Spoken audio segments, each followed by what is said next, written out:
हाय dear student, good evening. जैसा कि आपने देखा कि ये ऑब्जेक्टिव हो गया, सब्जेक्टिव भी हो गया। आज आपका मैराथन है, जो आज ज्योग्राफी का सबसे लास्ट है। ये आपका एक मैराथन क्लास चलेगा। ये जो है मैराथन क्लास चलेंगे आपके। कौन सा? मैराथन, है ना? मैराथन, आज मैराथन चलेगा। इसमें आपके 170 क्वेश्चन रहेंगे। 170 या 160 से 70 के बीच में रहेंगे, 100, है ना? तो इसमें हम कोशिश करेंगे आपको क्वेश्चन को समझाने का, क्योंकि टाइम कम, क्योंकि अगर ज्यादा समझाने लगेंगे तो वीडियो आपका बहुत ही जो है से लॉन्ग जाएगा। तो इसलिए बोरिंग ज्यादा आपको फील ना हो, तो लॉन्ग ना शॉर्ट वीडियो बनाने के लिए हम कोशिश करेंगे। देखिए, हमारा पर्पस ये है कि आप लोग तक ये क्वेश्चन पहुंच जाए, क्योंकि ये क्वेश्चन, इसमें जितने भी क्वेश्चन है सारे इंपॉर्टेंट क्वेश्चन है। इसमें से ही आपको पूछा जाएगा। जितने भी, अगर आपके जैसे कि अगर 70 क्वेश्चन पूछे जाएंगे, 50 क्वेश्चन अगर आपसे पूछे जाएंगे, तो 50 क्वेश्चन में आपको इसी में से आएंगे, इससे बाहर नहीं जाएंगे। ये हमारी गारंटी है। इसलिए आप लोग सब ध्यान पूर्वक इस क्वेश्चन को देखें और समझे। हमारा पर्पस ये है कि आपको बीच ये क्वेश्चन लाना है ना। तो इससे पहले भी हमने कितने भी वीडियो जो है बना रखे हैं, जिसमें ऑब्जेक्टिव इंपॉर्टेंट करके है। तो वो सब जो है से जितने भी पढ़ाए हैं और जो नया लग रहा है, वो सारे जो है से मिक्स करके आपको इसमें डाला गया है। तो समझाया ही क्वेश्चन सब है इसमें, लेकिन जो है से आपको ध्यान पूर्वक देखना है। तो कोशिश करेंगे हम समझाने का, है ना? कोशिश करेंगे, क्योंकि अगर ज्यादा समझाने लगेंगे तो वीडियो लंबा चला जाएगा, तो फिर बोरिंग होने लगेगा। ठीक है? तो आप लोग बेहिचक एकदम ध्यान पूर्वक हो करके यहां पे आराम से किताब को भी लेके बैठ जाएं और ध्यान पूर्वक आप लोग वीडियो देखें। इसमें जितने भी क्वेश्चन है इंपॉर्टेंट है, यही एग्जाम में आएगा। 100% यही क्वेश्चन आपके एग्जाम में ही आएगा। चलिए हम अपने एग्जाम यानी कि अपने क्वेश्चन की तरफ चलते हैं, क्योंकि बातें लंबी करने से वीडियो थोड़ा और लंबा हो जाएगा, है ना? इसलिए काम पे ध्यान देते हैं। चलिए, क्योंकि टाइम कम है, काम पे ज्यादा ध्यान देना है। चलिए, आज का क्वेश्चन आपका कहा जा रहा है क्या? मात्रात्मक क्रांति संबंधित है। मात्रात्मक क्रांति संबंधित है, आपको बताया भी गया है सब क्वेश्चन। मात्रात्मक क्रांति मानव भूगोल से, भौतिक भूगोल से, ए तथा बी दोनों से। तब मात्रात्मक क्रांति जो है ना, ए तथा बी मानव भूगोल से भी है, भौतिक भूगोल से भी है ना? मानव और यानी जो है भौतिक दोनों से जो है आपका मात्रात्मक क्रांति संबंधित है। मात्रात्मक यानी मात्रा कितनी, किस चीज की मात्रा, किस चीज की बात कर रही है ना, उसकी मात्रा। ये है आपका मानव से, कि मानव की मात्रा यानी मानव की जनसंख्या कितनी है। भौतिक भूगोल से, भौतिक में जैसे मान के भौतिक भूगोल में उपयोग करने वाली चीजें कितनी हमें अवेलेबल है ना? तो यही क्वेश्चन आपसे पूछा जा रहा है। नेक्स्ट क्वेश्चन आपका कहता है, कौन सा मार्ग मानव भूगोल से संबंधित नहीं है? कौन सा मार्ग आपका मानव भूगोल से संबंधित नहीं है? क्षेत्रीय समानता, मात्रात्मक परिवर्तन, क्षेत्रीय संगठन, है ना? और नई खोज। नई खोज, तो कौन सा मार्ग मानव भूगोल से संबंधित नहीं है? तो मानव भूगोल से संबंधित नहीं है तो नई खोज। नई खोज जो है, देखिए मानव भूगोल क्या करता है? मानव किसी चीज को बनाता है ना, उसको अपने पर्यावरण में या अपने पृथ्वी पर जो है उसको उपयोग के लिए क्या करता है? लाता है ना? तो इसीलिए जो है नई खोज जो है आपका ये अलग है। नई खोज क्या है? अलग है, क्योंकि नई खोज हमें प्रकृति से प्राप्त हो रही है। तो मानव ने उस चीज को निकाला, है ना? खोज तो नहीं, यानी उसको जैसे बनाया तो नहीं, उस चीज को बनाया नहीं, है ना? तो वही चीज है, उसको अलग करके बनाना। तो इसमें कहता है मानव, कौन सा मार्ग मानव भूगोल से संबंधित नहीं है? तो आपका आ जाएगा ऑप्शन नंबर डी। अगला क्वेश्चन कहता है, फेवरे संबंधित है। फेवरे किससे संबंधित है?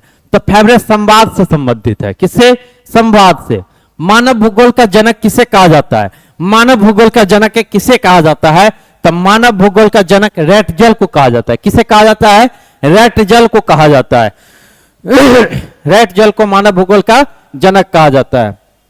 नेक्स्ट क्वेश्चन, आधुनिक मानव भूगोल के जनक कौन है? आधुनिक मानव भूगोल के जनक जो है से फ्रेडरिक रेटजल है। फ्रेडरिक रेटजल है। क्लियर? नेक्स्ट क्वेश्चन आपका, बल्स निम्नलिखित में से किस इस तरीके से होगा, है ना? किस भौगोलिक अवधारणा से संबंधित है? अवधारणा से क्या है? संबंधित है।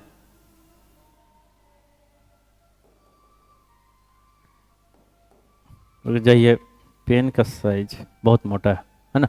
हाँ, वंश जो है से निम्नलिखित में से किस भौगोलिक अवधारणा से क्या है, संबंधित है? किस भौगोलिक अवधारणा से संबंधित है बाबू?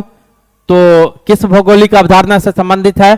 तो आपका हो गया नियतिवाद, संभववाद, संभववाद, नव नियतिवाद, नव नियतिवाद, और उसके बाद आपका कहता है क्या, इनमें से कोई नहीं, तो संभववाद से संबंधित है। किससे संबंधित है?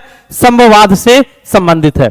अगला क्वेश्चन आपका कहा जा रहा है, अनुमानतः किस वर्ष भारत की जनसंख्या 2 अरब हो जाएगी? अनुमानतः लगाया गया, अनुमानतः किस वर्ष आपकी भारत की जनसंख्या 2 अरब हो जाएगी बाबू? तो 2036 में, 2036 में अगर इसी तरीके से जनसंख्या का अगर क्रम बढ़ते जाएगा, भारत में अगर 2 यानी बढ़ते जाएगा जनसंख्या, तो अनुमानतः 2 यानी जो है से वर्ष जो है 2 यानी 2036 में अनुमानतः 2 अरब हो जाएगी। अभी करोड़ों पर है, 150 करोड़ अभी अरब है, अभी जो है से 36 अभी चल रहा है आपका कितना, 2026 है ना, 2026 चल रहा है, उसके बाद जो है से कितने वर्ष का रहा है, 2036 का रहा है ना। इसका मतलब 10 वर्ष में आपका अनुमानतः लगाया गया है कि भारत की जो जनसंख्या होगी वो 2 अरब हो जाएगी। इसलिए, और जब जनसंख्या ज्यादा बढ़ेगी तो वहां पे आपकी बहुत सारे चीजों का प्रॉब्लम हो जाएगा, अवकाश हो जाएगा, मतलब कि कहते नहीं, संसाधन की कमी हो जाएगी। जितने भी आपके संसाधन अभी भी आप यूज कर रहे हैं, संसाधन की कमी हो जाएगी, महंगाई बढ़ जाएगी, इस देश में रहना बड़ा बेशुमार हो जाएगा, कंपनी रोजगार है कितना देगा, है ना। तो ये सारे चीजें जो हैं, तो इस चीजों को जो है से अभी भी आप लोग समझें कि जो या आसपास जो भी है जितने, उन सबको भी बताएं कि जनसंख्या ज्यादा नहीं, क्योंकि जनसंख्या ज्यादा करने से ही फायदा नहीं होता है। उस जनसंख्या के अंतर्गत आप उस बच्चे को कितने अच्छे नॉलेज दे पाते हैं, उस बच्चे को किस स्टेज पर ले जाते हैं, ये सबसे बड़ी बात होती है। तो अभी भी सही रह सकता है, लेकिन अनुमानतः बताया गया है, ये होगा ही, जिस तरीके से क्रम अभी बढ़ती जा रही है उस तरीके से होगा ही, है ना।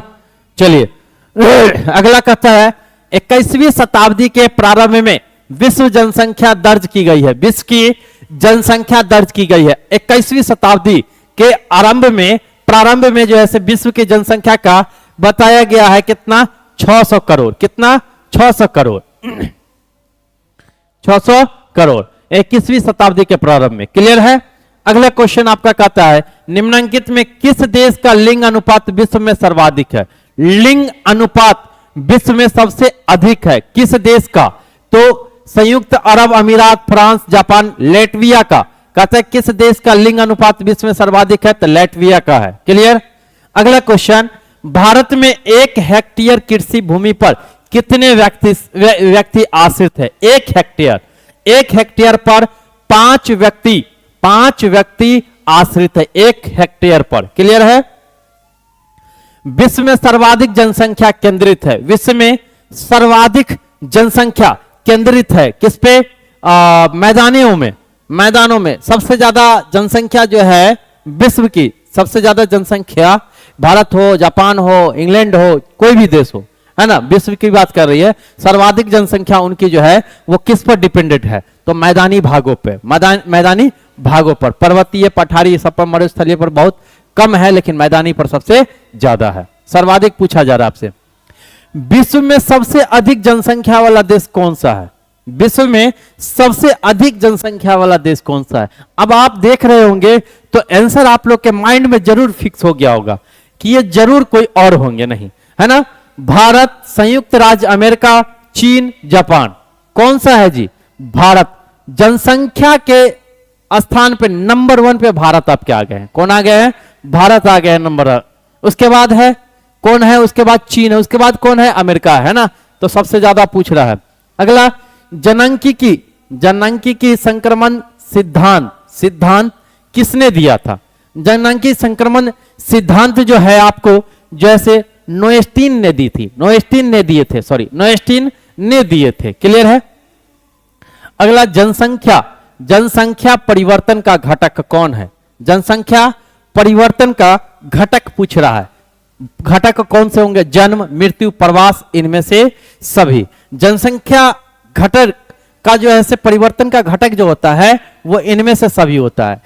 जैसे कि जन्म लिया, मृत्यु हुई, प्रवास, प्रवास मतलब एक स्थान से दूसरे स्थान चले गए, है ना, तो ये सभी है। क्लियर। अगला क्वेश्चन, निम्नलिखित निम्नलिखित में कौन जनसंख्या संगठन का अंग नहीं है? जनसंख्या संगठन का अंग नहीं है। लिंग संरचना, साक्षरता, जनसंख्या का घनत्व, आयु संरचना, आयु संरचना। तो इसमें आपकी जो है वो जनसंख्या जैसे का घनत्व है, जनसंख्या का घनत्व है। कौन सा जनसंख्या संगठन का अंग नहीं है? तो जनसंख्या का घनत्व। अगला कहता है, देश के विकास में किस संसाधन का महत्व सबसे अधिक है? देश के विकास में आपका किस संसाधन का महत्व अधिक है? तो सभी प्राकृतिक संसाधन का। किसका? सभी प्राकृतिक संसाधन का, परिवहन का, मानव का, भूमि का। तो किसका? देखिए, देश के विकास में विकास कौन करता है? प्राकृतिक संसाधन तो नहीं, भूमि तो नहीं, है ना। विकास कौन करता है? आपका जो पृथ्वी पर जन्म लिया है, मानव, जानवर, है ना, पशु पक्षी, ये भी जन्म लिए हैं, लेकिन ये सब विकास तो नहीं करते। मानव ही उस देश को आगे ले जाता है। वहां पे तरह तरह के इस संसाधन से, प्राकृतिक संसाधन से, भूमि से, परिवहन के माध्यम, यानी प्राकृतिक संसाधन से तरह तरह के चीज बनाते हैं, तरह तरह के चीज बनाते हैं अपने देश में। तरह तरह चीज का जैसे जैसे आविष्कार करते हैं, उस आविष्कार से देश को जाने जाते हैं। उस देश की आर्थिक स्थिति सही होती है उस संसाधन से, है ना। तो संसाधन से नहीं, मानव से जैसे क्या की जाती है, सबसे, यानी विकास के सबसे अधिक मानव है ना, संसाधन। अगला क्वेश्चन, 100% शहरी जनसंख्या वाले देश का नाम बताना है। बताए हुए हैं 100% शहरी जनसंख्या सिंगापुर है। सिंगापुर में एक भी गांव नहीं है। जो भी नहीं मिलेंगे आपको, नगर ही मिलेंगे, शहर ही मिलेंगे, गांव नहीं मिलेंगे आपको। ठीक है, चलिए अगला क्वेश्चन, विश्व जनसंख्या दिवस कब मनाया जाता है? विश्व जनसंख्या दिवस, आपको विश्व जनसंख्या दिवस जो है 11 जुलाई को मनाया जाता है। कब मनाया जाता है? 11 जुलाई को। अगला, निम्नलिखित में से कौन सा आयु वर्ग नहीं है? निम्नलिखित में से कौन सा आयु वर्ग नहीं है? अच्छा, आयु का वर्ग इसमें से पूछ रहा है, कौन सा आयु का वर्ग नहीं है बाबू? तो 60 वर्ष से अधिक ये आयु का वर्ग नहीं है। 60 वर्ष अभी का जो करंट का जो निकल के आया है, वो मैक्सिमम व्यक्ति जो है 60 वर्ष में ही क्या कर सकते हैं? जी सकते हैं। 60 वर्ष तक ही क्या कर सकते हैं? जी सकते हैं।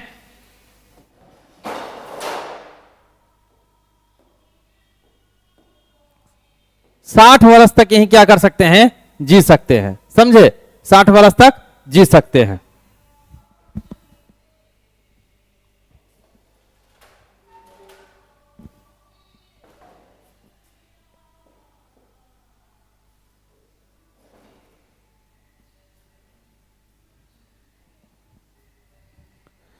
साठ वर्ष तक क्या करते हैं? जीते हैं। अब जैसे देखिए 0 से 14, 15 से 59, ये सब आयु वर्ग के अंतर्गत है। 90 वर्ष से अधिक, तो 90 वर्ष से अधिक आपका करा, जब ये 60 वर्ष से अधिक नहीं, तो 60 वर्ष से अधिक आपके नहीं होंगे। क्लियर है? अगला क्वेश्चन आपका कहा जा रहा है क्या? 20 नंबर में, मानव विकास सूचकांक का निर्धारण किन अंगों के बीच होता है? किन अंगों के बीच होता है? किन अंगों के बीच होता है ना मानव विकास का सूचकांक? तो मानव विकास का सूचकांक का निर्धारण जो है वो 0 से 1 के बीच का निर्धारण किया जाता है। ठीक है, अगला क्वेश्चन, कौन सा देश सर्वोच्च मानव विकास सूचकांक वाला देश है? कौन सा देश आपका सर्वोच्च मानव विकास वाला देश है? नॉर्वे। नॉर्वे देश सर्वोच्च मानव विकास सूचकांक वाला देश है। क्लियर है? चलिए अगला क्वेश्चन आपका बाबू कहा जा रहा है क्या कि मानव विकास की अवधारणा निम्नलिखित में से किस विद्वान की देन है? किस विद्वान की देन है? मानव विकास की अवधारणा निम्न में से किस विज्ञान की देन है? विद्वान की देन है। निम्न में से किस विद्वान की देन है? डॉक्टर महबूब उल हक, है ना। डॉक्टर महबूब उल हक ये विद्वान थे जिन्होंने इन्हीं के माध्यम से जैसे मानव विकास की अवधारणा की गई है। क्लियर है? अगला क्वेश्चन कहता है 1999 से 2000 में कितने लोग गरीबी रेखा से नीचे आते हैं? कितने आते हैं और करंट में कितने आते हैं जी, है ना। ये चीज जो है से आप लोग जानने की कोशिश करेंगे। तो 1999 से 2000 26% व्यक्ति जो थे गरीबी रेखा से नीचे के अंतर्गत आते थे, लेकिन अभी अब बहुत ही कम हो गया है। निम्नलिखित में से कौन सा देश उच्च मानव विकास वाला है? उच्च मानव विकास वाला देश कौन सा है बाबू आपका? कहता है नॉर्वे। नॉर्वे ही सबसे मानव विकास वाला देश है। ट्रक कृषि का संबंध है, ट्रक कृषि का संबंध है किससे? फूल से, फूल से, सब्जी से, चावल से, गेहूं से। तो ट्रक कृषि का संबंध है किससे बाबू? सब्जी से। किससे है? सब्जी से है। अगला, निम्न में से कौन प्राथमिक क्रियाकलाप से संबंधित है? अच्छा, प्राथमिक क्रियाकलाप क्या होता है? प्राथमिक, द्वितीयक, तृतीयक, ये सारे चीज हम बताए थे इस पे। तो प्राथमिक आपका जो है से कौन सा आ जाएगा? कृषि आ जाएगा। क्या आ जाएगा? कृषि आ जाएगा। नहीं, कृषि आ जाएगा, वानिकी आ जाएगा, आखेट आ जाएगा, इनमें से सभी आ जाएगा, सब आ जाएगा ये। अगला कहता है मिश्रित कृषि में खेतों का आकार किस प्रकार का होता है? बड़ा, बहुत बड़ा, मध्यम, छोटा। बड़ा इस तरीके से लिखाएगा, टाइपिंग थोड़ा अजीब हो चुका है, ठीक है, इसके लिए दिक्कत नहीं ले, थोड़ा थोड़ा कॉपरेट कीजिए आप लोग। तो मिश्रित कृषि में खेतों का आकार किस प्रकार का होता है? तो मध्यम। किस, कौन सा होता है? मध्यम होता है। आंसर नंबर कौन जाएगा आपका? सी जाएगा। नहीं, अगला, सामूहिक कृषि का प्रारंभ कहां से हुआ है? सामूहिक कृषि, सामूहिक कृषि का प्रारंभ आपका सोवियत संघ से हुआ है। कहां से हुआ है बाबू? सोवियत संघ से आपका सामूहिक कृषि का प्रारंभ हुआ है। अब कैसे हुआ ये तो नहीं बता पाएंगे। क्यों नहीं बता पाएंगे? क्योंकि जब बताने के लिए चालू करेंगे तो एक ऐसे ऐसे क्वेश्चन आपको बहुत सारे मिलेंगे जिसमें आपको लगेंगे कि सर हमको यहाँ पे टफ है, सुनना, समझना। ज्योग्राफी बहुत ही अच्छा सब्जेक्ट है बाबू। Geography, history, economics, political, arts के जितने भी सब्जेक्ट है ना, कोई बोरिंग नहीं है। अगर आप अच्छे से पढ़ते ना तो बहुत अच्छे सब्जेक्ट हैं जो पढ़ने में दिलचस्प रखते हैं, उनके लिए बहुत ही अच्छी है ना। और ये जब पढ़िएगा ना तो बहुत रुचि के साथ पढ़िए, कहानी के साथ पढ़िए, तो बहुत ही आनंद आएगी, बहुत ही मजा आएगा कि हाँ, लगेगा कि चलिए कुछ नहीं है, पढ़ाई कुछ भी नहीं है, आराम से हम पढ़ सकते हैं, है ना। तो एक क्वेश्चन अगर हम समझाने की कोशिश करें तो ज्यादा टाइम लग जाएगा, इसलिए सिर्फ आंसर पर ध्यान दीजिए। चलिए, रबर का सबसे निर्यातक देश कौन सा है? अमेरिका, रूस, मलेशिया, जापान। रबर का सबसे निर्यातक देश जो है वो आपका मलेशिया है। कौन सा है? मलेशिया में सबसे ज्यादा रबर का निर्यात होता है। खट्टे फलों की जैसे कि कृषि संबंधित है। खट्टे फलों की कृषि किससे संबंधित है? मिश्रित कृषि से, रोपण कृषि से, भूमध्य सागरीय कृषि से, उसके बाद आपका सहकारी कृषि से। किससे संबंधित है? तो भूमध्य सागरीय कृषि से है। भूमध्य सागरीय कृषि से खट्टे फलों का है। क्लियर है? अगला कहता है ब्राजील के कॉफी बागान को क्या कहा जाता है? फेजेंडा, एजेंडा, मिल्पा, लंडाग, है ना। क्या कहा जाता है? तो ब्राजील के कॉफी बागान को फेजेंडा कहा जाता है। क्या कहा जाता है बाबू? फेजेंडा। ऑप्शन नंबर आपका ए जाएगा, ऑप्शन नंबर ए जाएगा। क्लियर है? चलिए अगला क्वेश्चन, निम्नलिखित आर्थिक क्रियाओं इस तरीके से, क्रियाओं में कौन ग्रामीण अधिवासों से संबंधित है? ग्रामीण, निम्नलिखित आर्थिक क्रियाओं में कौन ग्रामीण अधिवासों से संबंधित है ना। तो कहता है प्राथमिक, द्वितीयक, तृतीयक, चतुर्थक। तो ये प्राथमिक है। ग्रामीण प्राथमिक क्रिया में कृषि होती है ना, कृषि होती है, ये ग्रामीण से ही क्या होती है? संबंधित रहती है, सारी से नहीं रहती है। अगला कहता है चावल किस प्रकार की जलवायु का पौधा है? चावल जो है वो आपका किस प्रकार की जलवायु का पौधा है? तो उष्ण आर्द्र का, उष्ण आर्द्र का, है ना, उष्ण आर्द्र का है। किसका है? उष्ण आर्द्र का है। क्लियर है? अगला कहता है आपका निम्नलिखित में कौन खाद्य फसल है? कौन सी खाद्य फसल है? कौन सी खाद्य फसल है? गन्ना, कॉफी, मक्का, चुकंदर। अच्छा, खाद्य फसल कौन सा है? गन्ना, कॉफी, मक्का, चुकंदर क्या है? खाद्य किसको बोलते हैं जी? किसको बोलते हैं? खाद है ना। कौन सी खाद्य फसल है? तो खाद्य फसल आपका कह रहा है, तो खाद्य फसल तो आपका जो है से मान के चले गन्ना है ना। अगला कहता है निम्नलिखित में से किसे क्यूबा की रानी कहा जाता है? क्यूबा की रानी किसे कहा जाता है? तो क्यूबा की रानी गन्ना को कहा जाता है। गन्ना को क्यूबा की रानी कहा जाता है, क्यूबा की रानी कहा जाता है। अगला क्वेश्चन आपका अरेबिका संबंधित है। अरेबिका किससे संबंधित है? तो अरेबिका आपका चाय से, कॉफी से, गन्ना से, धान से, तो कॉफी से संबंधित है। किससे संबंधित है? कॉफी से संबंधित है। अगला शेफील्ड औद्योगिक केंद्र कहां है? शेफील्ड आपका औद्योगिक केंद्र जो है ग्रेट ब्रिटेन में है। कहां है? ग्रेट ब्रिटेन में है शेफील्ड औद्योगिक केंद्र। अगला क्वेश्चन आपका कहता है कौन पेशागत कॉलर का रंग नहीं है? कौन सा आपका पेशागत कॉलर का रंग नहीं है? काला। काला, ये जो काला कपड़ा है ना, ये पेशावत जैसे कॉलर नहीं है। पेशावत यानी पेशावत कॉलर का रंग नहीं है। इसको क्या किया जाता है? बनाया जाता है ना। चॉकलेट में कौन सा पदार्थ उपयोग होता है? कहवा, कोको, गन्ना, चुकंदर। तो चॉकलेट में आपका कौन सा होता है बाबू? कोको। कोको नामक पदार्थ उपयोग किया जाता है चॉकलेट बनाने में, समझे। अगला कहता है निम्न में से कौन सी एक अर्थव्यवस्था में उत्पादन का स्वामित्व व्यक्तिगत होता है? अर्थव्यवस्था में उत्पादन का स्वामित्व व्यक्तिगत होता है, व्यक्तिगत होता है। पूंजीवाद, मिश्रित, समाजवाद, इनमें से कोई नहीं। तो अर्थव्यवस्था में स्वामित्व कह रहा है, खुद का कह रहा है, तो पूंजीवाद यहां पे आ जाएगा। खुद का कह रहा है तो क्या आ जाएगा आपका? पूंजीवाद आ जाएगा। क्लियर है।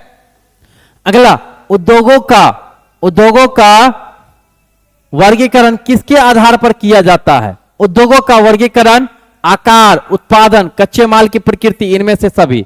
तो ऑप्शन नंबर डी जाएगा। इनमें से सभी के आधार पर किया जाता है। इनमें से सभी के आधार पर आपका उद्योगों का वर्गीकरण किया जाता है।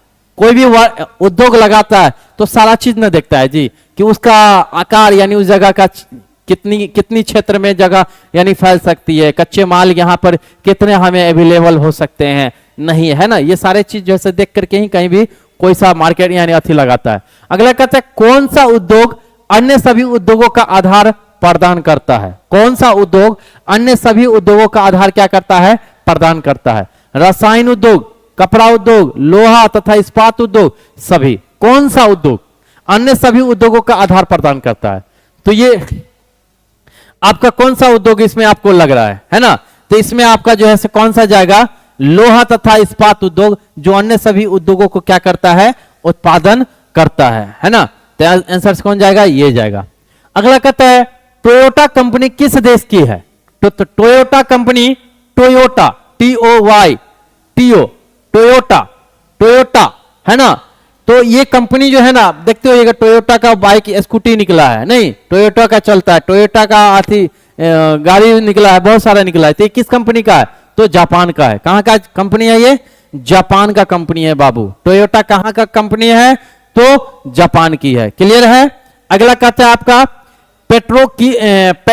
पेट्रोकेमिकल उद्योग में अग्रणी देश का नाम क्या है? पेट्रोकेमिकल अग्रणी यानी उद्योग में अग्रणी देश का नाम क्या है? संयुक्त राज्य अमेरिका। पेट्रोकेमिकल उद्योग में अग्रणी देश का नाम है संयुक्त राज्य अमेरिका।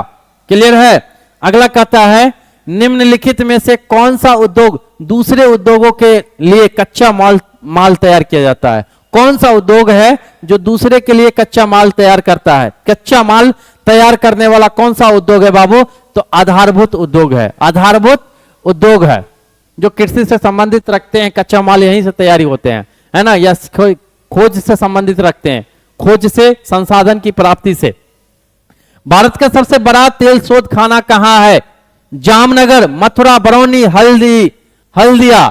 तो भारत का सबसे बड़ा पूछा जा रहा है कि भारत का सबसे बड़ा तेल शोध खाना कहां है? तो जामनगर में। कहां है? तो जामनगर में। आपका कहां है बाबू? जामनगर में। क्लियर है। चलिए उसके बाद आपका कहता है सेवा सेक्टर किस क्रियाकलाप से संबंधित है? तो सेवा सेक्टर आपका चतुर्थ सेवा सेक्टर, किसी का सेवा यानी सेवा कर रहे हैं हम, है ना। तो ये चतुर्थक में क्रियाकलाप में आ जाते हैं, चतुर्थक क्रियाकलाप में आ जाते हैं। क्लियर है। नेक्स्ट क्वेश्चन आपका कहता है यूरोपीय संघ का मुख्यालय किस देश में है? तो बेल्जियम में है। यूरोपीय संघ का मुख्यालय बेल्जियम में है आपका। कहां है? बेल्जियम में। निम्न में से किस संघ का मुख्यालय काठमांडू में अवस्थित है? किस संघ का मुख्यालय काठमांडू में है? तो दक्षेस जैसे दक्षेस का मुख्यालय जो है काठमांडू में क्या है? स्थित है। और दक्षेस का भारत भी एक सदस्य है दक्षेस का। क्लियर है? अगला, मुक्त आकार नीति लागू की गई है। मुक्त आकार नीति लागू कब की गई है बाबू? तो 1992 में की गई है। कब की गई है? 1992 में। अगला, निम्नलिखित में कौन सा एक तृतीय क्रियाकलाप है? निम्नलिखित में कौन सा एक तृतीय क्रियाकलाप है? आखेट, मछली पकड़ना, कृषि, व्यापार। अच्छा, आप बता सकते हैं किसमें तृतीय क्रियाकलाप आपका पूछा जा रहा है? नहीं, तृतीय क्रियाकलाप तो आखेट की बात करें या मछली पकड़ने की बात करें या आप कृषि की बात करें, है ना, मछली पालन है, तो ये सब जो अगर बात करें हम तो ये प्रथम के अंतर्गत आते हैं। नहीं, लेकिन व्यापार जो है वो आपका तृतीय के अंतर्गत आता है। तृतीय के अंतर्गत आता है। क्लियर है? ध्यान से सुनेंगे। अगला, लोहरदगा किस लिए प्रसिद्ध है? तो लोहरदगा आपका प्रसिद्ध है बाबू बॉक्साइट के लिए। लोहा जिसको हम बोलते हैं लोहरदगा, है ना, लोहा से संबंधित है तो बॉक्साइट का। क्लियर? अगला, पन्नामा नहर है। नहर की लंबाई कितनी है? पन्नामा नहर की लंबाई जो है से आपका 72 किलोमीटर है। कितने हैं? 72 किलोमीटर। अगला आपका कहता है क्या? योकोहामा किस देश में अवस्थित है? योकोहामा जापान में अवस्थित है। कहां है? जापान में है। क्लियर? अगला, परिसंचरण की धमनियां संबंधित है। परिसंचरण की धमनियां अवस्थित है जो सड़क मार्ग से, रेल मार्ग से, जल मार्ग से। परिसंचरण की धमनियां यानी परिसंचरण यानी कहां कहां से हम जो है किसी भी चीज को आदान प्रदान कर सकते हैं? तो सड़क माध्यम से भी, रेल मार्ग से भी, जल मार्ग से भी, इनमें से सभी जाएगा। अगला आपका कहता है कि विश्व का सघनतम रेल तंत्र कहां पाया जाता है? सघनतम सबसे अधिक मात्रा में रेल तंत्र कहां पाया जाता है? तो यूरोप में पाया जाता है। कहां? यूरोप में पाया जाता है बाबू। उसके बाद कहता है क्या? 57 नंबर का क्वेश्चन आपका, ओरिएंट एक्सप्रेस रेल मार्ग कहां है? तो ओरिएंट एक्सप्रेस रेल मार्ग जो है से यूरोप में, क्योंकि सघनतम सबसे ज्यादा ये यूरोप में ही पाया जाता है, तो संभावित बात है कि ओरिएंटल एक्सप्रेस भी आपका कहां पाया जाएगा? यूरोप में ही पाया जाएगा। क्लियर है? अगला कहता है कि गैरिसन नगर कहां संबंधित है? गैरिसन नगर छावनी से संबंधित है। किससे संबंधित है? छावनी से। संदेशों का आदान प्रदान क्या कहलाता है? संदेशों का आदान प्रदान दूर संचार व व्यक्त परिवहन संचार। संदेशों का आदान प्रदान संचार कहलाता है। क्या कहलाता है? संचार कहलाता है। एक दूसरे को संदेश को भेजना, इधर करना उधर करना, है ना। बिग इंच पाइपलाइन के द्वारा परिवहन किया जाता है। बिग इंच पाइपलाइन के द्वारा परिवहन किया जाता है। किसका? पेट्रोलियम का। किसका किया जाता है बाबू? पेट्रोलियम का। यूनियन जो है पैसिफिक रेल मार्ग कहां है? तो कनाडा में है। कहां है? कनाडा में है।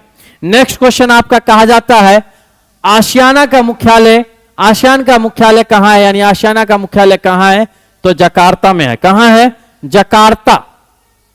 जकार्ता में क्वेश्चन पूछा जाता है। यूरोपीय उपनिवेशवाद किस शताब्दी में शुरू हुआ था?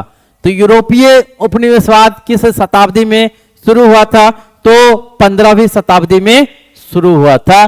दिक्कत न लीजिए, थोड़ा क्या कीजिएगा है तो क्वेश्चन आप लोग को तो समझाना है बाबू, बताना है, आप लोग के बीच तक क्वेश्चन लाना है। तो क्वेश्चन लाने के लिए, और आप लोग चाहते कि ज़्यादा लॉन्ग वीडियो भी नहीं हो, तो इसके लिए फिर तो दिक्कत हो जाएगा, है ना। तो इसलिए आप इस चीज़ को समझिए। बाद बाकी डिटेल में पढ़ना तो है ही। साल भर के बाद अगर आप एक दिन पढ़ने जाइएगा तो क्या मिलेगा आपका? यही मिलेगा ना, है ना।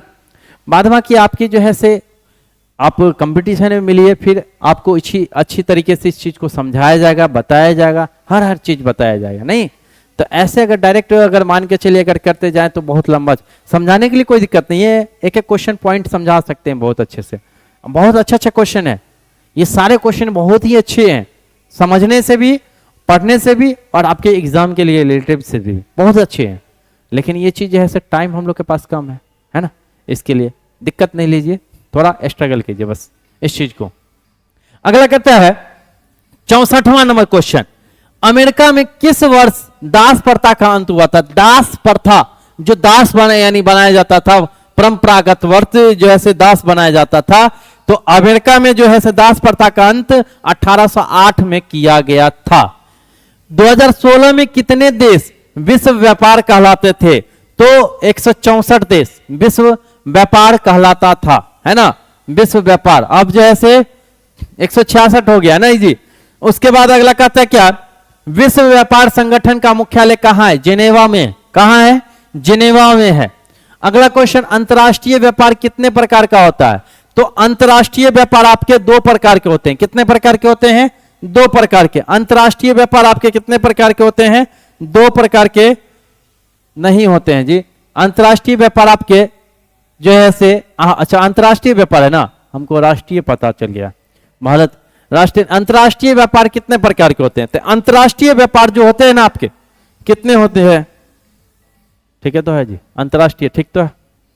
चलिए अगला, आयात एवं निर्यात के बीच मूल्यों का अंतर। आयात एवं निर्यातों के बीच मूल्यों का अंतर क्या कहलाता है? क्या कहते हैं? क्या कहते हैं? असंतुलित व्यापार, विलोम व्यापार, विलोम व्यापार, व्यापार संतुलन और अनुकूलन व्यापार। तो व्यापार संतुलन कहलाता है। संतुलन, आयात एवं निर्यातों के बीच मूल्यों के अंतर को क्या कहता है? तो व्यापार संतुलन कहा जाता है। जिस देश का आयात और निर्यात अच्छा होता है तो उस देश के साथ अच्छी से सांठगांठ बनी रहती है, नहीं बनी रहती है। ओपेक का सदस्य, संस्थापक सदस्य इसमें से कह रहा है कौन नहीं है? ओपेक का ऑस्ट्रिया नहीं है। ओपेक का संस्थापक और ऑस्ट्रिया नहीं है।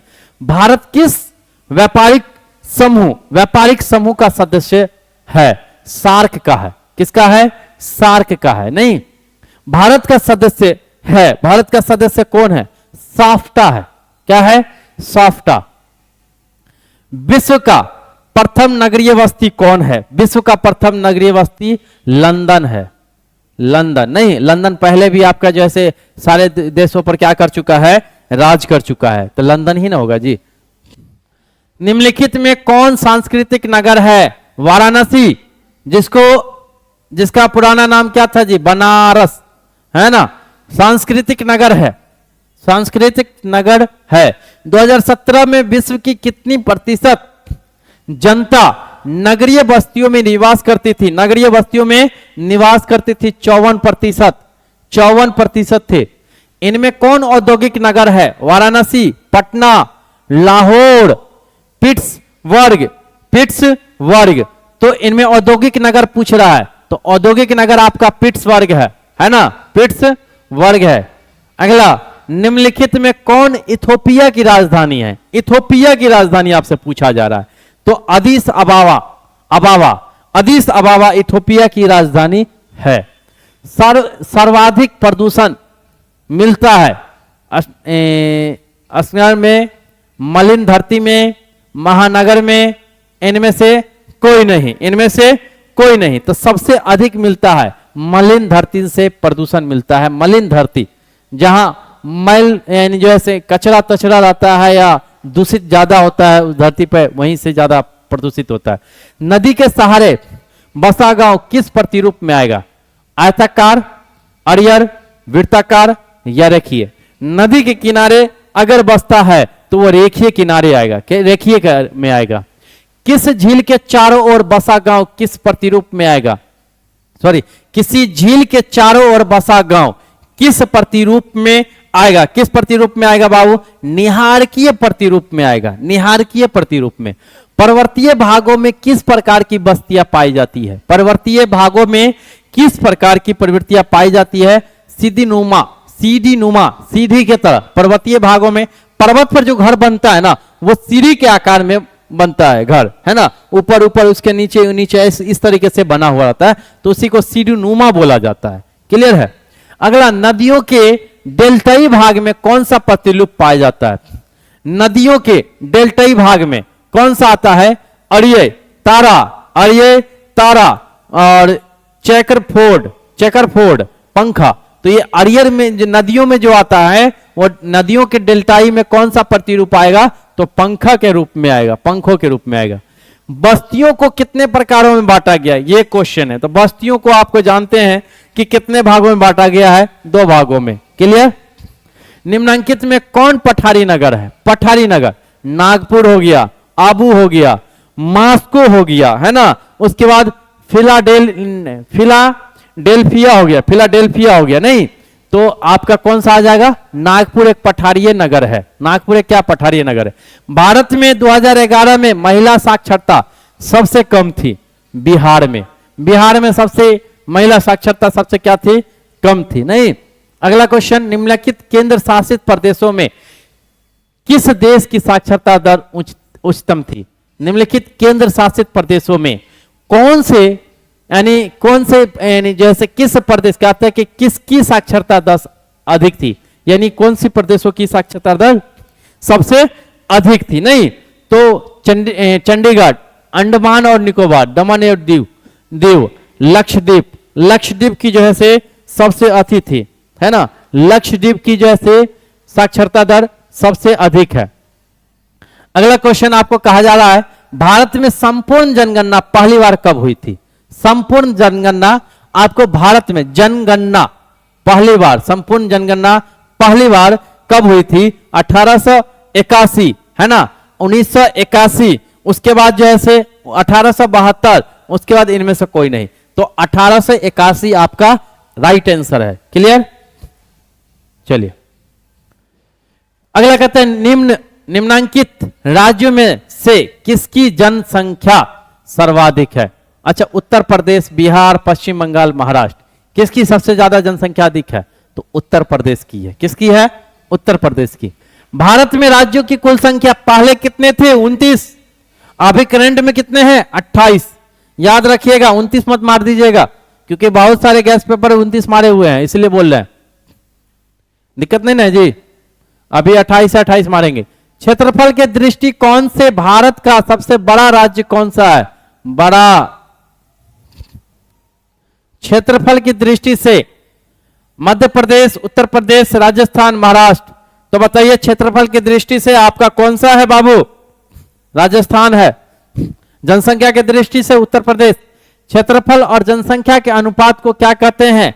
जनसंख्या सूचकांक, संकेंद्रण, जनसंख्या वितरण, जनसंख्या घनत्व। क्या कहते हैं? जनसंख्या घनत्व कहते हैं। अगला, भारत में सबसे पहली जनसंख्या यहां लिखा हुआ है, जनगणना।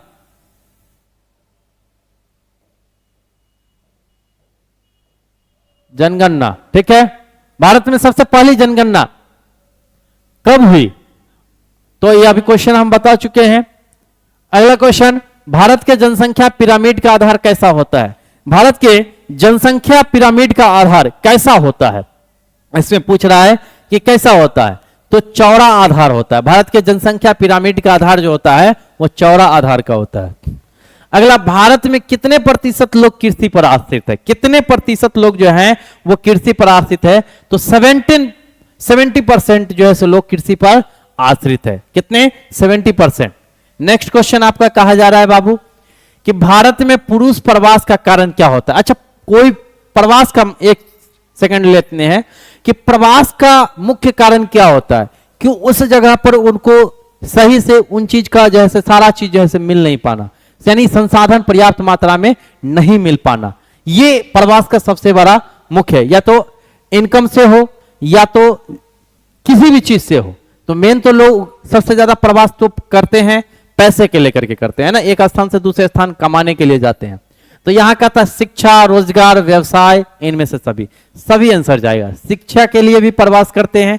अगर आपके राज्य में, आपके गांव शहर में अगर अच्छी शिक्षा नहीं मिलेंगे या आपके देश में नहीं मिलेंगे तो आप दूसरे देश में जाइएगा। रोजगार भी दूसरे देश में कर सकते, व्यवसाय भी कर सकते हैं ना, नहीं अगर आपके गांव में व्यवस्था रहेगी सही तो। 95 नंबर क्वेश्चन लास्ट, यानी 95 नंबर क्वेश्चन में कहता है आपका, भारत में स्त्रियों का प्रवास किस धारा में सर्वाधिक होता है? किस धारा में सर्वाधिक होता है स्त्रियों का प्रवास? ग्रामीण से ग्रामीण, ग्रामीण से नगरीय, नगरीय से ग्रामीण, ग्रामीण, नगरीय से ग्रामीण। तो भारत में स्त्रियों का प्रवास सबसे ज्यादा ग्रामीण से ग्रामीण होता है, बहुत कम करते हैं जो ग्रामीण से नगरीय करते हैं, है ना। तो ग्रामीण से ग्रामीण ज्यादा होते हैं। और भी शादी के वक्त होता है, नहीं जी, शादी होने के बाद लड़कियां एक स्थान से दूसरे स्थान जाती है। निम्नलिखित में से कौन सा भारत में पुरुष प्रवास का मुख्य कारण है? विवाह, शिक्षा, काम और रोजगार, व्यवसाय। अच्छा बताइए, निम्न भारत में पुरुष प्रवास का मुख्य कारण क्या है? मुख्य कारण जो है काम और रोजगार के लिए, काम और रोजगार है। उसके बाद एक स्थान से दूसरे स्थान पर लोगों का स्थानांतरण क्या कहलाता है? तो अब ये बताए हैं, एक स्थान से दूसरे स्थान तक जखन ते लोग जाना शुरू करेगा उसे प्रवास कहेंगे। क्या कहेंगे? प्रवास। भारत में कौन से पड़ोसी देश की सबसे अधिक प्रवासी आए हैं? भारत में कौन से पड़ोसी देश के? तो पाकिस्तान हो गया, श्रीलंका हो गया, बांग्लादेश हो गया, अफगानिस्तान हो गया। बांग्लादेश ही सबसे ज्यादा आए हैं भारत में, है ना, सबसे ज्यादा। अभी भगाने का उन्हीं का काम कर रहा है। जनसंख्या बाबू, यहां जनसंख्या स्थानांतरण कितने प्रकार का होता है? अच्छा, जनसंख्या स्थानांतरण कहता है आपका कि कितने प्रकार का होता है? तो जनसंख्या स्थानांतरण आपके दो प्रकार का होता है, जो दो प्रकार के। ग्रामीण बस्तियों में किस कार्य की प्रधानता पाई जाती है? ग्रामीण बस्तियों में किस कार्य की प्रधानता पाई जाती है? निर्माण, उद्योग, व्यापार, कृषि, शैक्षिक। अच्छा बताइए, ग्रामीण में सबसे अधिक क्या चीज होता है जी? कृषि ना होता है। गांव में क्या होता है? खेती बाड़ी सबसे ज्यादा चलता है ना। अगला, निम्नलिखित में कौन राजधानी नगर है? कौन सा राजधानी नगर है? नागपुर, कानपुर, गोरखपुर, रायपुर। अच्छा बताइए, नागपुर हो गया, कानपुर हो गया, गोरखपुर, क्या ये राजधानी है? रायपुर। क्लियर। अगला क्वेश्चन, धरावी मलिन बस्ती कहां है? धरावी मलिन बस्ती कहां है आपका? तो धरावी जैसे मलिन बस्ती मुंबई में है। कहां है? मुंबई में। बुंदेलखंड प्रदेश में किस प्रकार की बस्तियां पाई जाती है? बुंदेलखंड में जैसे आपका गुच्छित बस्तियां पाई जाती है। कैसी बस्ती पाई जाती है? गुच्छित बस्ती। बुंदेलखंड में गुच्छित बस्ती आपका क्या किया जाती है? पाई जाती है। अगला, गाजियाबाद एक उदाहरण है। गाजियाबाद उदाहरण है क्या चीज का? प्राचीन नगर का, सैटेलाइट अनुषंगी नगर का, मध्यकालीन नगर का, आधुनिक नगर का। किसका नगर का जी? तो गाजियाबाद सैटेलाइट का है। किसका है? सैटेलाइट का है। 100 प्लस पर आ गए ना जी। और क्वेश्चन है, अभी थोड़ा ध्यान दे, पढ़ाई करें। शॉर्ट वीडियो बनाने की कोशिश कर रहे हैं, इसके लिए आपको इस तरीके से पढ़ा रहे हैं। नहीं तो हमें शौक नहीं है इस तरीके का पढ़ाने का, है ना। लेकिन क्या करें, टाइम कम, हर चीज कम, उसी के अकॉर्डिंग हमें चलना भी है। निम्न में से कौन प्राचीन राजधानी नगर है? भोपाल, गंगानगर, पटना, जमशेदपुर। अच्छा, प्राचीन आपका कह रहा है, प्राचीन जैसे राजधानी है, प्राचीन राजधानी है। निम्न में से आपका कौन सा जो है वो प्राचीन राजधानी है? तो आप जानते हैं ना कि आपका जैसे प्राचीन राजधानी पटना, जिसको पहले पाटलिपुत्र के नाम से जाना जाता था। पटना पाटलिपुत्र अभी भी है ना। तो ये बिहार में राज्य में है। कहां है? बिहार राज्य में। अगला आपका कहता है, भारत में केंद्र शासित प्रदेशों की संख्या कितनी है? अच्छा बताइए, केंद्र शासित प्रदेशों की संख्या कितनी है? 9 है ना। माउंट आबू निम्न में से किस प्रकार का नगर है? माउंट आबू आपका कह रहा है तो पर्यटन नगर से संबंध, पर्यटन नगर है, ठीक है। नदियों के डेल्टाओं के सहारे अधिवास किस प्रतिरूप के होते हैं? अधिवास किस प्रतिरूप के होते हैं? तो पंखा। अभी नदियों के बारे में बताया था जी कि नदियों के डेल्टाओं किसके सहारे होते हैं? तो पंखाओं के प्रतिरूप के सहारे होते हैं। भारत में सर्वाधिक गांव किस जनसंख्या वर्ग में नहीं है? भारत में सर्वाधिक गांव किस जनसंख्या वर्ग में नहीं है? किस, यानी सबसे अधिक गांव कौन से जनसंख्या के वर्ग में नहीं आते? कौन से जनसंख्या वर्ग के अंतर्गत नहीं आते? 1000 से कम, 1000 से 1999, 2000 से 4999, 5000 से 9999। तो अगर भारत की अगर सर्वाधिक गांव की अगर बात करें ना, तो एक गांव की जो जनसंख्या होगी ना कभी भी उस गांव की जनसंख्या 1000 से कम नहीं होगी। 1000 प्लस होगी, 1000 होगी, लेकिन 1000 से कम नहीं होगी। तो इसलिए आंसर कौन जाएगा? ए नंबर जाएगा।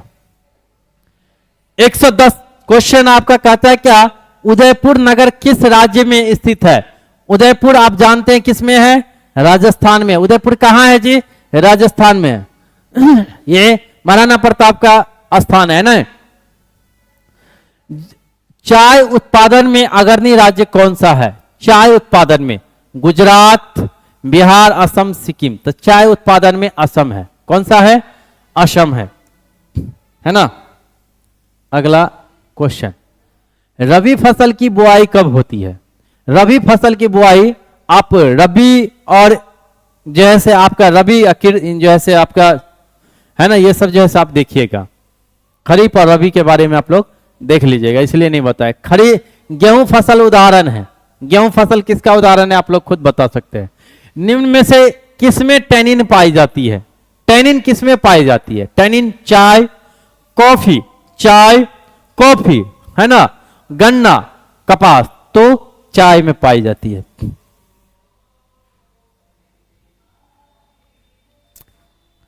हॉर्टिकल्चर किससे संबंधित है? हॉर्टिकल्चर संबंधित है फल और सब्जी से। हॉर्टिकल्चर फल और सब्जी से संबंधित है। भारत में हरित क्रांति का सूत्रपात कब हुआ था? 1967 से 68। 68 बोलिएगा, कभी आंसर देगा इस तरीके से, ठीक है। 1967 से 68। भारत में चाय की खेती कहां से आरंभ हुई? ब्रह्मपुत्र घाटी, नीलगिरी, डालमा हिल, इनमें से कोई नहीं। तो भारत में जो चाय की खेती जो हुई थी वो ब्रह्मपुत्र घाटी से आरंभ हुई थी। ब्रह्मपुत्र घाटी से आरंभ हुई थी। किस फसल को उजला सोना कहा जाता है? जूट, कपास, गेहूं, गन्ना। कपास को उजला सोना कहा जाता है। उजला सोना कहा जाता है। निम्नलिखित में कौन रोपण फसल है? गेहूं, कोको, मक्का, राई। किसको रोपते हैं?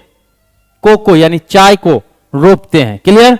हरित क्रांति संबंधित है खाद्यान्न उत्पादन से, चाय उत्पादन से, दूध उत्पादन से, इनमें से कोई नहीं। खाद्यान्न उत्पादन से हरित क्रांति संबंधित थे।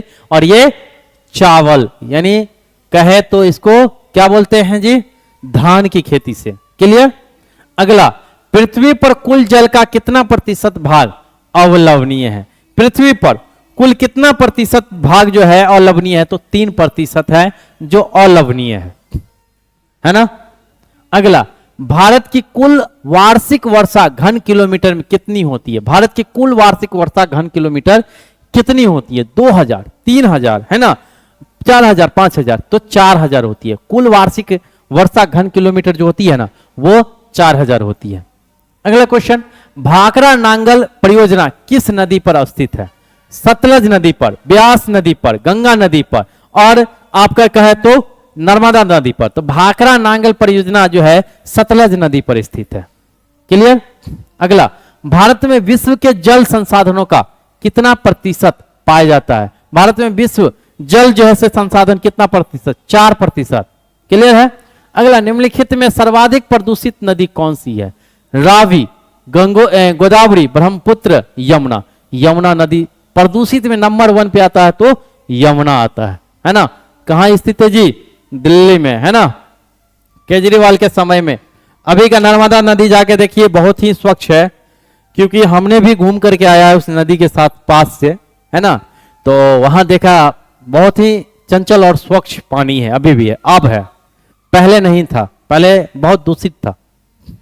भारत की सबसे लंबी नदी कौन है? गंगा, महानदी, नर्मदा, ब्रह्मपुत्र। तो भारत की सबसे लंबी नदी किसे माना गया है? तो भारत की स्वाभाविक बात है, गंगा को सबसे बड़ी नदी बोला जाता है, पवित्र स्थल भी बोला जाता है। निम्नलिखित राज्यों में किसमें हीराकुंड परियोजना स्थित है? किसमें हीराकुंड परियोजना स्थित है? कितने, है ना। तो ओडिशा, छत्तीसगढ़, मध्य प्रदेश, महाराष्ट्र, ओडिशा में है। चलिए, हीराकुंड बांध किस नदी पर बना है? सिंधु, महानदी, सिंधु, महानदी, स्वर्ण, कोसी। तो महानदी पर हीराकुंड बांध स्थित है। अगला, भारत में कितनी नदियां एवं सहायक नदियां हैं? 10,360, है ना। अगला क्वेश्चन आपका, डिगबोई प्रसिद्ध है लोहा के लिए, पेट्रोलियम के लिए, तांबा के लिए, चांदी के लिए। तो डिगबोई आप लोग जानते हैं कि डिगबोई आप लोग का प्रसिद्ध जो है वो आपका पेट्रोल से। डिगबोई, डिगबोई। सिक्किम की राजधानी कहां है? दिसपुर, इंफॉल, शिलोंग, गंगटोक। तो सिक्किम की राजधानी कहां है जी? तो गंगटोक है। कहां है? गंगटोक। लौह एक्स का सर्वप्रमुख उत्पादक क्षेत्र कौन है? लौह एक्स का सर्वप्रमुख उत्पादक क्षेत्र कौन सा है?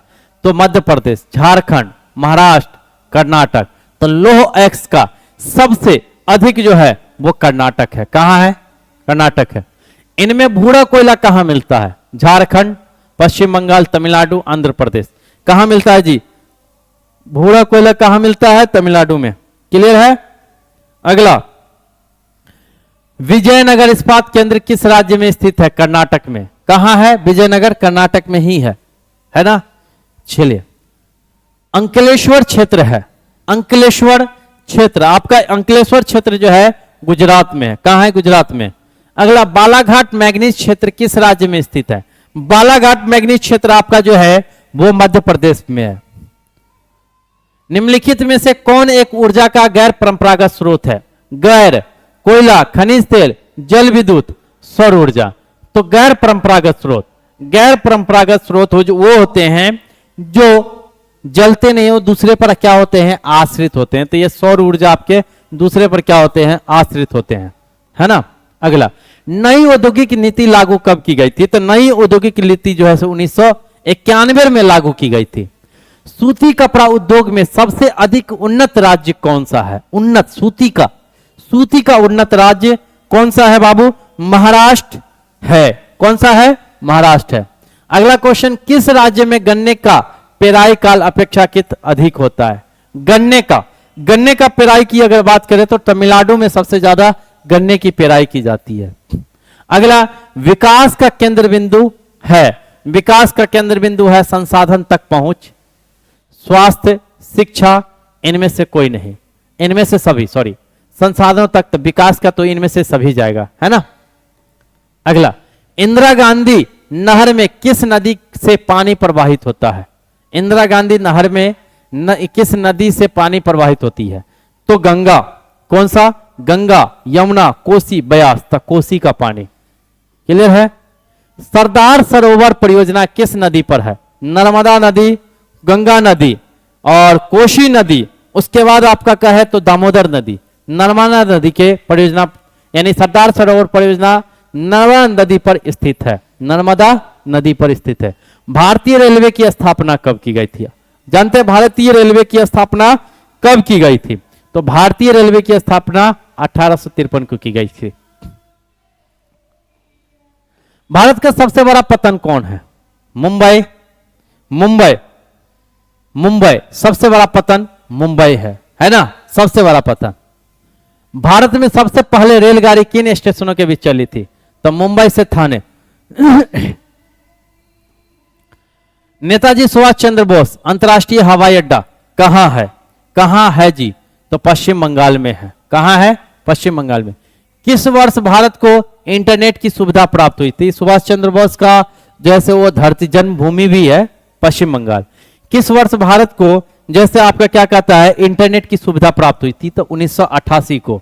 1988 को भारत में वायु परिवहन सेवा की शुरुआत हुई थी।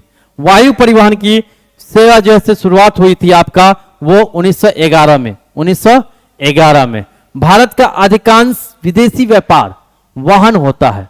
भारत का अधिकांश विदेशी व्यापार वहन होता है कहां? जैसे आपका समुद्र द्वारा।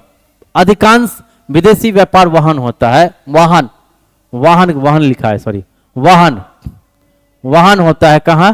समुद्र द्वारा। सबसे ज्यादा समुद्र के माध्यम से विदेशों में जैसे माल क्या होता है भारत से सप्लायर होता है। क्लियर है? अगला, भारत में कितने प्रमुख पतन है? भारत में आपके प्रमुख पतन जो है वो 12 प्रमुख पतन है। किस वस्तु का निर्यात उदारीकरण के बाद बढ़ा है? उदारीकरण के बाद बढ़ा है इंजीनियरिंग का। पर्यावरण सुरक्षा अधिनियम कब लागू किया गया था जी? पर्यावरण सुरक्षा अधिनियम 1986 को। 1986। ए नंबर जाएगा, बी नंबर नहीं, ठीक है? कितने पीएच मान का जल प्रदूषण माना जाता है? 3, 6, 7, 8। 3, 6, 7, 8। अच्छा आप लोग पढ़े हैं ना, अम्लीय, लवणीय, क्षारीय, उदासीनीकरण। तो पीएच मान प्रदूषक माना जाता है, प्रदूषक माना जा सकता है ना, प्रदूषक माना जा सकता है। तो 3 पर इसका ऑप्शन मारते हैं, बी पर क्यों चला जाता है जी? बहुत क्वेश्चन में ऐसा हुआ है ना, बच्चे समझ जाएंगे कि बी है, ए है जी, ठीक है। चलिए अगला, ध्वनि प्रदूषण के प्रमुख स्रोत कौन है? उद्योग, मोटर वाहन, लाउड स्पीकर, इनमें से सभी, ये सभी है।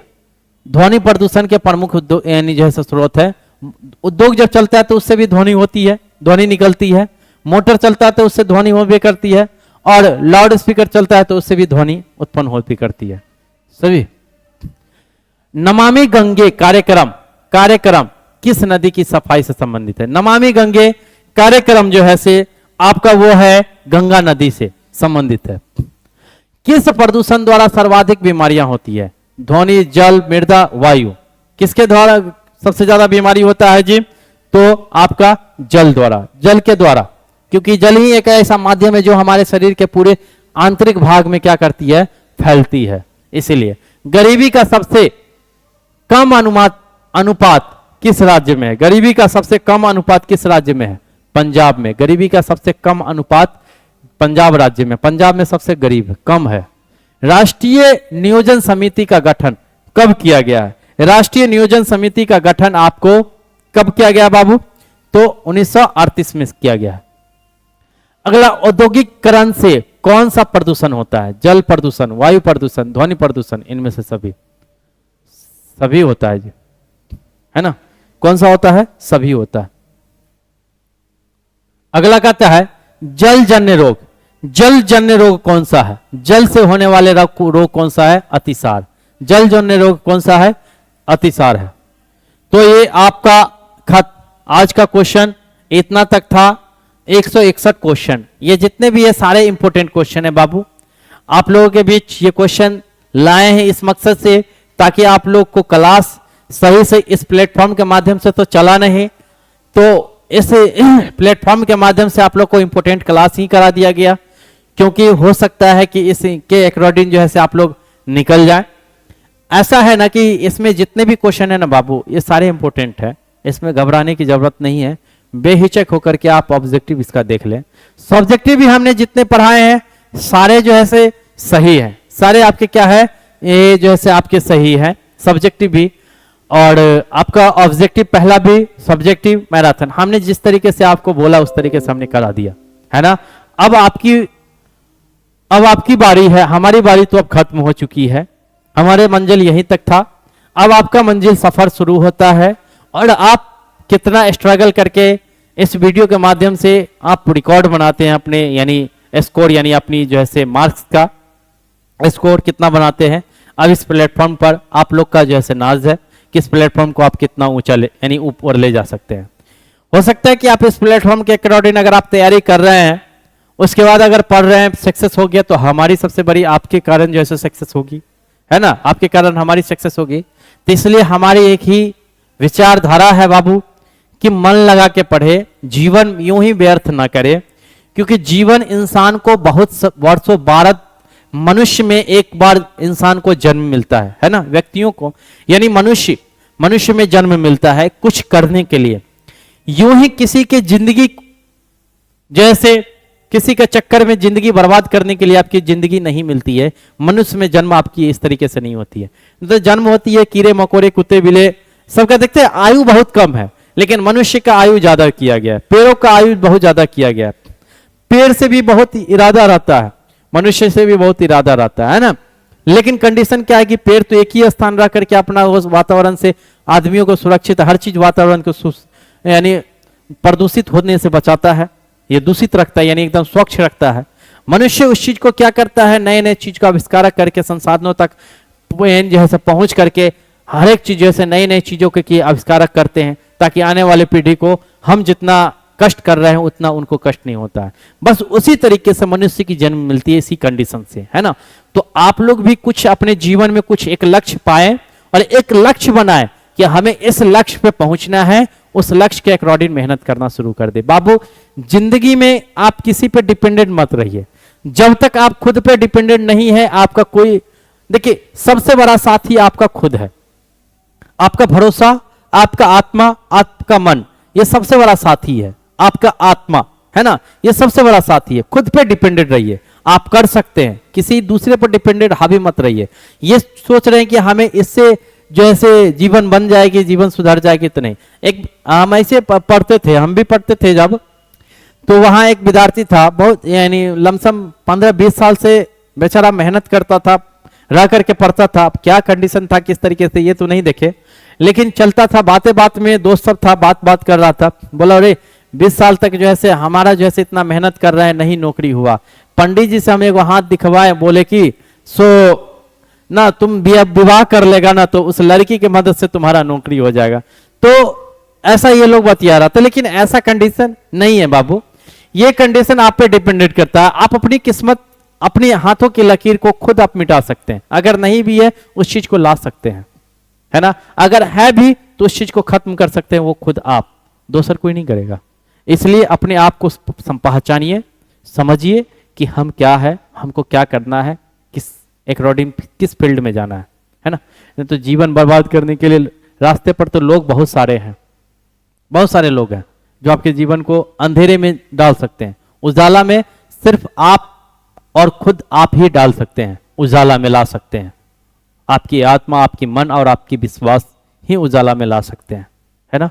इसलिए पढ़ाई करें ढंग से बाबू, और मेहनत करें। इसी तरीके से हमारी भी जैसे मनोकामना है कि आप लोग अच्छे नंबर से पास हो जाएं, और अच्छे नंबर से पास होकर के आगे की तैयारी करें। नौकरी का जो भी चीज़ का तैयारी कर रहे हैं, उस चीज़ की तैयारी करें, और मन लगा के अपना जीवन व्यापन अच्छे से कर लें। ठीक है, तो चलिए आज भर के लिए इतना ही। फिर नेक्स्ट हम लोग मिलते हैं। अब मिलेंगे, कब मिलेंगे, हम तो जेटी एकेडमी प्लेटफॉर्म में ही रहेंगे, पर आप कहाँ रहेंगे ये हमें पता नहीं, है ना। लेकिन चलिए नेक्स्ट जरूर मिलेंगे, कहीं ना कहीं किसी मोड़ पर मिलेंगे ही मिलेंगे। ठीक है, आज भर के लिए इतना है। जय हिंद।